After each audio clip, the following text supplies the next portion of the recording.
Hello, this is, stand. Okay, this is, I'm just going to put her back. Back. Good girl, back.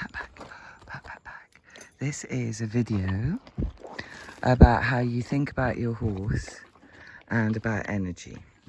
So when I came down just now, Freya and Flo had gone out on an adventure and the red mare was extremely agitated. She hasn't had this for a while, but she got very severe lead mare anxiety and separation anxiety. So I found her galloping around her field. I picked her up and took her out on the rope. Good girl. And I just got her to move. So I had a very high thoroughbred shouting on the end of my rope, on that rope. And I just let her dance it out, but we had, huge energy, and she was kicking up her heels and sticking her head in the air and yelling.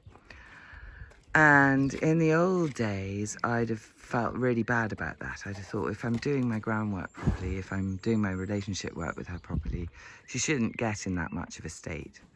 And it probably does mean that I have allowed a few, okay, whoa. I have allowed a few, see, we have lost the standing still Olympics. I have allowed a few holes to develop. Good girl, stand. Good girl.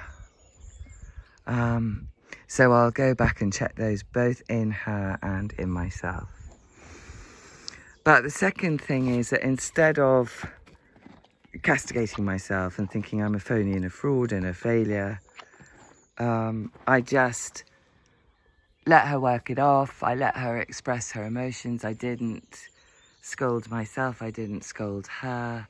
I stayed nice and steady. And as you see there, you can see there's still the anxiety lines around her eyes. But as you can see, she's now coming back to her customary place of peace. So here's something that I find really useful. You can stand for me, good girl. I find really useful is if you've got some energy that you don't want, back, good girl. Use it, take it out and play with it, do liberty work, make sure you've got a nice distance of safety, so if they do need to kick up their heels, you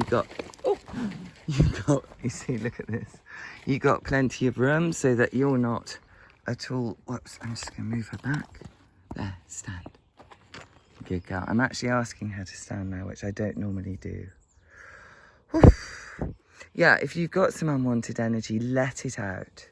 The mistake that I always used to make was I thought, we've got to go into place of peace and standing still. And actually, when they're that worried, it means that, yeah, good girl, it means they've got some adrenaline running in them. Let it go, use it to do exercise. There we go. And then don't get cross with yourself. Don't get cross with your horse. Just think, okay, there's maybe a few little foundational things I'd like to go back and check, which is always a good thing. And as long as your horse can bring herself back down, which this one nearly has, then, you're okay. This was not the evening I was expecting. Here's another thing, managing expectations. I thought we'd have a really lovely, easy ride like last night, and I really needed that. But that wasn't what she had to give me today, so I had to step up and give her what she needed. And there's a tiny bit of me that wishes we'd had the old lady ride. And I will just go home and deal with that. You can't always get what you want, because sometimes you have to give your horse what she needs. Yes, don't you? Good girl.